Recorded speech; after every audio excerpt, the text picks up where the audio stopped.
चलिए दोस्तों, इस मैथ को सॉल्व करते हैं। ये थोड़ा डिफ़िकल्ट है लेकिन इसको हम सॉल्व करेंगे। देखिए यहाँ पे 5 5 है, तो हम 5 5 को ऐसे लिख सकते हैं। 5 यहाँ पे कितना, 5 5 को हम लोग कितना लिख सकते हैं, 5 5 लिख सकते हैं ना। 5 5 है क्योंकि 5 है, तो उसके बाद गुना है। देखिए उसके ऊपर 5 और स्क्वायर है, तो उसके बाद और भी 5 है।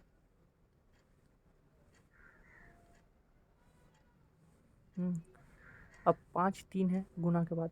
देखो यहाँ पे 5 3 ठो है, वहाँ पे 5 5 ठो था, और ऊपर भी 5 है।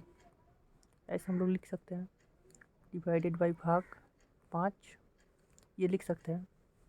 हम लोगों से मांगा है 125 रूट में क्या होगा। मान लेते हैं रूट में वाई होगा, रूट में वाई होगा, यही मांगा है हम लोगों से। ठीक है, तो हम लोग 125 को भी ये लिख सकते हैं 5 3 वाई। 3 कहाँ से आया, 5 का क्यूब होता है 125, तो वाई मान लेते थे हम लोग। वाई वहाँ पे बैठ मतलब वहाँ पे डैश है, कुछ नहीं, हम लोग लेट मान लिए वाई। चलिए अब ये करना है। 5 यहाँ पे 25 हो गया, गुना 5 15 हो गया, भाग 5 है। तो इसको हम लोग क्या करेंगे, 5 25 से 15 को ऐड कर देंगे, भाग 5 होगा। तो 5 40 भाग 5 इक्वल टू 5 3 वाई। ये 5 3 वाई कहाँ से आपको पता चला, देखिए यहाँ पे इक्वल टू 125 है, तो इसलिए यहाँ पे आया। तो देखिए इसका वैल्यू ये आया।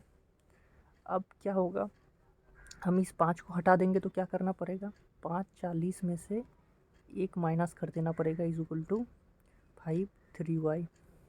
तो कितना आएगा, अब देखिए अब वैल्यू कितना आ रहा है, 5 39 इज इक्वल टू 5 3 वाई। तो देखिए अब 3 वाई का 5 5 तो हो गया, 3 वाई का वैल्यू कितना आ रहा है, 3 वाई का वैल्यू आ रहा है 39।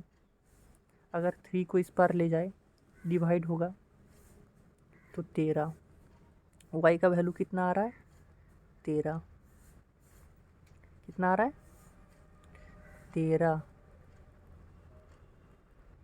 13। हम लोगों से यही पूछा है, वाई का वैल्यू कितना आ रहा है 13, यही पूछा था एग्ज़ाम में। चलिए मिलते हैं और एक नया वीडियो लेके।